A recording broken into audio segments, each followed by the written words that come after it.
Hey everybody, welcome back to the farm. Today we're going to be finishing up some unfinished projects. You know, when you have unfinished projects around the farm, they just tend to keep on getting pushed to the right and pushed to the right and pushed to the right. And that's kind of what's happened with these. So I want to finish, I've got 4 unfinished projects that I need to do, and I'm going to do 2 of them today. And then I'll get the other 2 next week, hopefully. We'll see how it goes. But we want to finish the pasture fencing and get it completely electrified. And then we want to tie in the overflow to the water tank on the windmill so it'll water the trees down the driveway. The weather's been super cooperative. It was in the high 50s this morning when we woke up. I think today was a high of 80. Humidity was super low. So it was enjoyable working out here. It was really a blessing. So the first thing I did was finish up the electric fencing on the paddocks out front. So all 3 paddocks, over 10 acres out here, is now completely hot.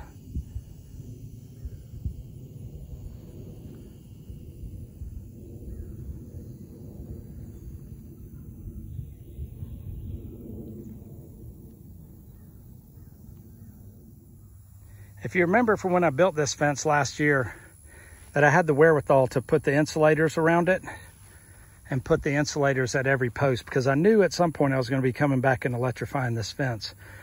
The new fence, you remember, it's got the screw-in insulators.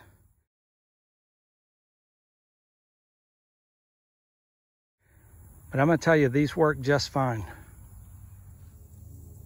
So I used the exact same 10-mile American Farm Works solar power panel. Same principle, just tied the positive into the top wire and then tied the ground into the grounding post down below. The only difference is that only the top wire is hot. The 3rd wire is not hot, but they know already.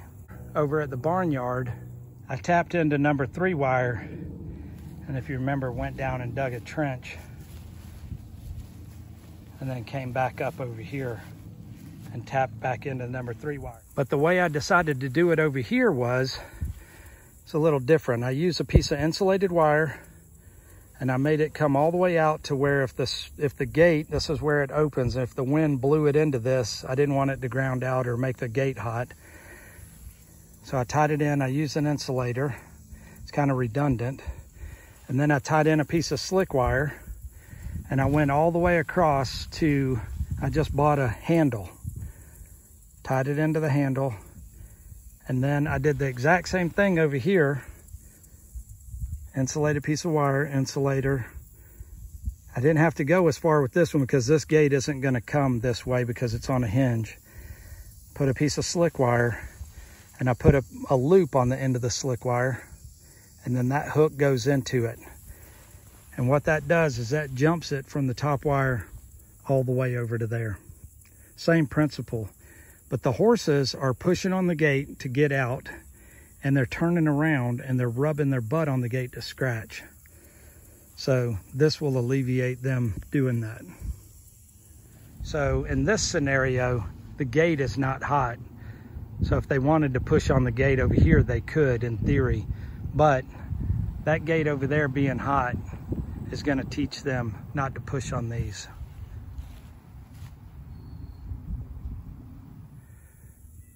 So wherever I had a junction where there was 2 separate fences, so this fence comes down and continues on, and then a new fence starts here and goes up to make my interior partitioning fence. So what I ended up doing is I ended up putting a jumper going from here, the hot wire, and bringing it over and jumping it onto here. So wherever there was a break in the wire like this right here, I had to go and put a jumper. And I did that at 5 transition points. There was one there, there's one in the corner over there, one down there behind the round pen, one down there, one in the corner down there. And then I did 3 exterior fences. I didn't put a hot wire on the paddock interior fences between paddocks 1 and 2, or between paddocks 2 and 3, just simply because they don't push on the interior fences at all. I'm tying in the overflow to the windmill. You remember I trenched and I laid the 1-inch pipe, and it's pretty much all grown in now. But I've left one piece of pipe out and I've left it exposed. So I'm gonna lay that pipe in the ground right here.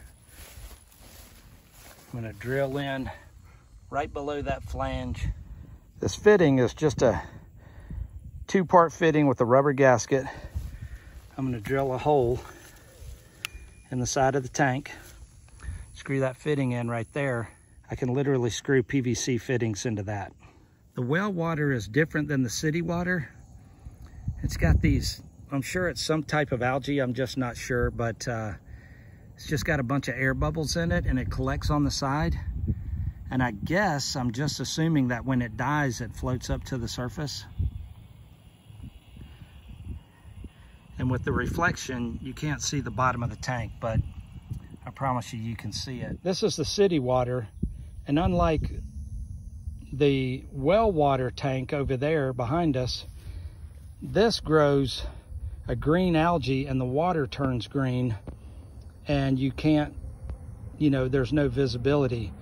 Where at the well water tank, it stays clear, but it grows a fungus. This actually has tadpoles in it. He just went down, but it actually has tadpoles in it that are keeping all the mosquitoes out. So it's just funny, the chemical makeup of the city water, I guess because it's treated versus the untreated water coming out of the ground, why one turns green and one stays clear. But this is next to get cleaned. Much better. But you see how this is just a mucky mess right here? And over there, and that's just from this tank overflowing and just going over and going into the field. First, we got to drain this.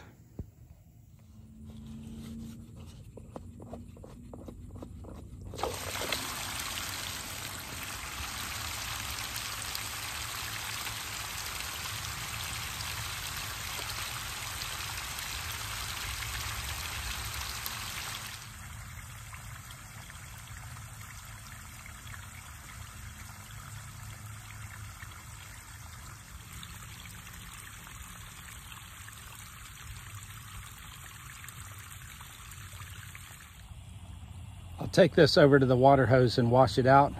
I have to wash it out about once a month.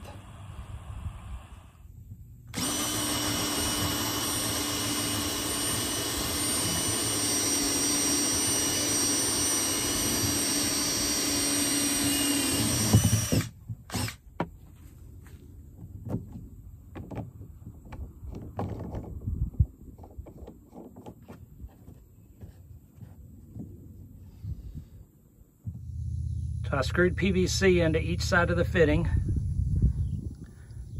put a 45 on there, put a union on there so I can disconnect the union, clean the tank out. I need another 45 and I'll tie it into that drain, which will go down to water the trees. And I've already covered that trench up. This right here, a viewer named Kenny, I think, I appreciate it, Kenny, told me to do this. So your outlet is right here, and if you take a T and turn it on its side, keep this below the top of the tank, and then put a leg on it down here at the bottom, the water will fill up in here. And when all of that vegetation and algae and stuff starts breaking free, it'll just gather right here around the edge. And because the outlet is right here, if you were to turn this sideways or just put a straight, let it go straight through, all of that algae and hay and grass would go down in here and get it all clogged up. So the water, this tail being on here, or leg being on here, will keep the funk from going in here, because this will always be below the water's surface and the funk will be up here on the surface. And then if it were to freeze or anything like that and the water were to get up above it, it could go through an overflow, like an emergency overflow. So I think that's going to work good. I appreciate it.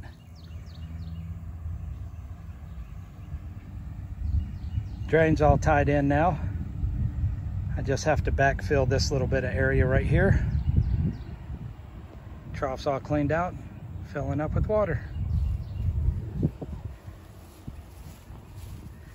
I'll end up painting this pipe black, but like I said earlier, it's got this union in it, so I can unscrew that union and separate the pipe, and I can take that trough over for its monthly cleaning service.